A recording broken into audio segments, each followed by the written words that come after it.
Assalamualaikum warahmatullahi wabarakatuh. Waalaikumsalam warahmatullahi wabarakatuh. Selamat pagi semuanya. Kami dari kelompok 3 yang akan mempresentasikan tentang seisme dan pengaruhnya terhadap kehidupan. Sebelumnya saya Talita Nida Sudirjo. Oke, jadi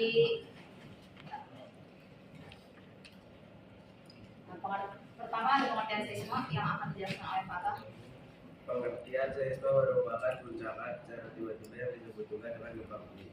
Proses seisme itu begini: ketika ada aktivitas benda air beget di dalam bumi, seperti aktivitas vulkanik tentang tektonik dan gempa runtuhan, maka batuan di dalam bumi akan pecah dan terangkat yang dapat menimbulkan ledakan dan menyebabkan gempa bumi di permukaan. Ketika gempa tersebut terjadi di laut, maka akan menimbulkan potensi tsunami. Tapi enggak semua gempa di laut menimbulkan tsunami ya. Ketika pusat gempanya dekat dengan permukaan bumi, maka akan semakin besar potensi yang terjadinya tsunami dibandingkan dengan gempa yang pusatnya berada jauh dari permukaan.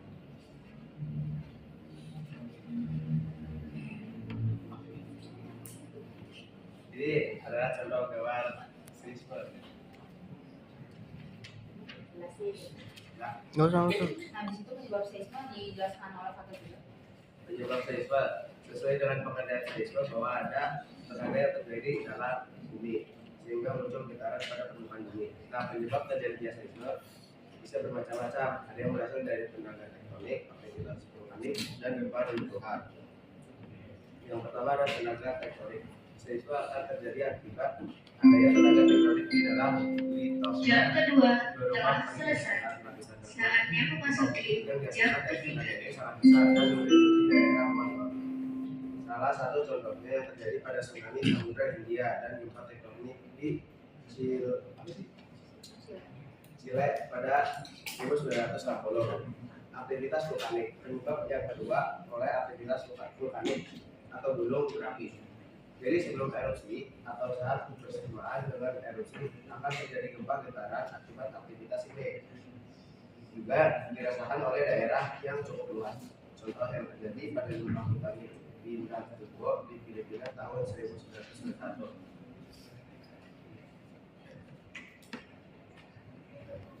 Ada gempa runtuhan. Penyebab seisme ini juga begitu besar jika dibandingkan dengan kedua intensitas di atas. Ini terjadi karena pemilihan lereng yang curam sehingga bisa menyebabkan batuan di suatu gunung atau gunung besar untuk runtuhnya bebatuan tersebut akan menimbulkan getaran yang menimbulkan bumi, tapi getaran tersebut hanya mencakup daerah yang kecil. Ini ada contoh gambar tenaga vulkanik. Ini kita vulkanik sama runtuhan. Nah, ini tuh tiga-tiganya penyebab seisme ya guys.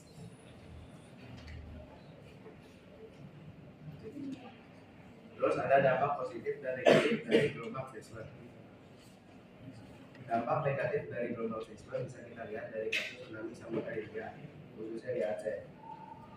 Coba kamu lihat citra satelit sebelum dan sesudah tsunami melanda Aceh. Ini yang sebelum, yang sesudah. Nah, bisa dilihat ya perbedaannya pada gambar di samping. Dari yang awalnya banyak bangunan, setelah dilanda tsunami bangunannya tersapu oleh ombak. Jalan juga ada yang terputus, bahkan ada beberapa tempat yang daerahnya masih tergenang air. Selain bangunan binaan, juga memakan banyak sekali korban, yaitu mencapai ratusan ribu. Dampak positifnya memang tidak kita rasakan secara langsung, tapi ternyata gelombang bisa memiliki manfaat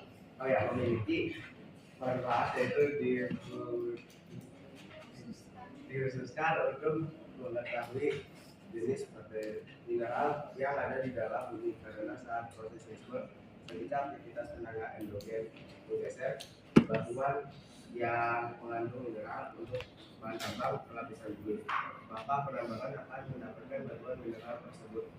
Selain itu, seisme juga bisa digunakan untuk mengetahui struktur lapisan bumi dan menentukan konstruksi bangunan.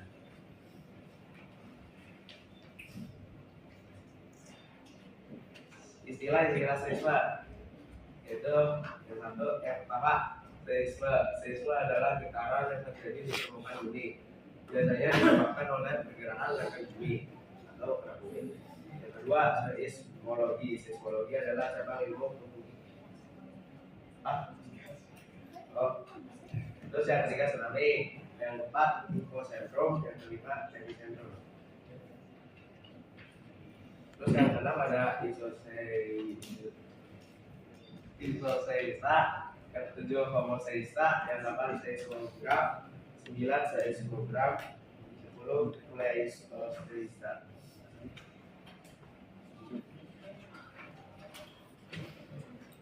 Terus masih ada lagi yang ke-11 mikroseisma, 12 makroseisma, 13 modifik kali intensity, yang ke-14 magnitudo, yang ke-15 skala Richter, yang ke-16 plus Paul, yang ke-17 besar, 18 subduksi. Terus yang ke-19 epicenter, yang 20 di epicenter.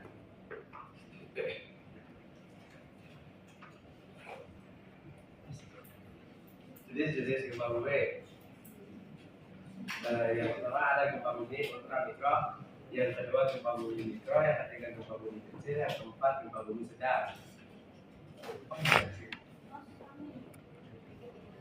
Dikit. Gempa bumi ultramikro. Gempa bumi ultramikro biasanya memiliki kekuatan di bawah 2 skala magnitudo, atau hanya efek yang dirasakan pun tidak banyak, bahkan bisa saja tidak terasa. Terus gempa bumi mikro. Gempa bumi mikro magnitudo memiliki kekuatan 2 hingga 3 skala magnitudo. Terus yang ketiga gempa bumi kecil memiliki kekuatan 3 hingga 4 skala magnitudo. Yang gempa bumi sedang memiliki kekuatan 4 sampai 5 skala magnitudo. Jadi makin besar dia skala magnitudonya makin besar. Terus ada gempa bumi manusia, itu memiliki kekuatan 5 hingga 6 skala magnitudo. Yang keenam gempa bumi besar, itu kekuatannya hingga 7 sampai 8 skala magnitudo. Sama gempa bumi sangat besar, kekuatannya hingga 8 SR hingga lebih. Nah, terus gempa bumi berdasarkan kedalamannya atau hiposentrumnya. Jadi gempa bumi berdasarkan hiposentrum itu bagi 3, gempa bumi dangkal, gempa bumi menengah, sama gempa bumi dalam. Bedanya itu apa? Nah, pertama gempa bumi dangkal. Gempa bumi dangkal itu adalah gempa bumi yang titik pusat gempanya itu berada kurang dari 60 km di bawah permukaan bumi. Jadi bencana yang ditimbulkan itu sangat besar karena apa? Karena pusat terjadinya gempanya itu sangat dekat dengan permukaan bumi. Nah, kedua itu ada gempa bumi menengah. Gempa bumi menengah ini gempa bumi yang pusat gempanya itu berada sekitar 60 sampai 300 km di bawah permukaan bumi. Terus kerusakan yang ditimbulkan itu ringan tapi getarannya tetap terasa. Nah, terus ketiga itu ada gempa bumi dalam yang pusat gempanya itu berada 300 km lebih di bawah permukaan bumi. Jadi kerusakan yang ditimbulkan itu ringan dan tidak terlalu berbahaya.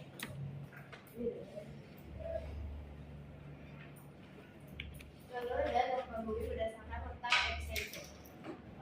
Yang pertama itu ada gempa bumi darat. Gempa bumi darat terjadi ketika epicentrumnya berada di daratan. Dan gempa bumi laut terjadi ketika epicentrumnya berada di dasar laut atau permukaan laut. Lalu ada gempa bumi berdasarkan intensitasnya. Yang pertama itu ada makroseisme, jenis gempa yang dapat diketahui atau dirasakan tanpa memerlukan alat ukur karena intensitasnya yang besar. Lalu yang kedua itu mikroseisme atau kebalikannya. Jadi jenis gempa yang sulit dirasakan atau diidentifikasi dan memerlukan alat pengukur karena kecilnya intensitas dari aktivitas gempa.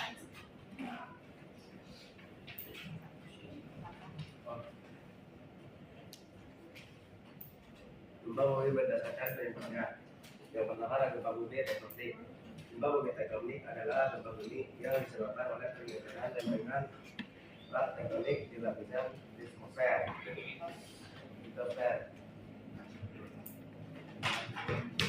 Yang kedua gempa bumi vulkanik. Gempa bumi vulkanik adalah gempa bumi yang disebabkan oleh aktivitas magma pada gunung api di suatu wilayah. Tiga, gempa bumi runtuhan. Gempa bumi runtuhan adalah gempa bumi yang disebabkan oleh runtuhnya daerah batuan es atau lokasi pertambangan. Dan keempat, gempa bumi jatuhan meteor. Gempa bumi jatuhan meteor adalah gempa bumi yang disebabkan oleh jatuhnya benda langit atau meteorit ke bumi.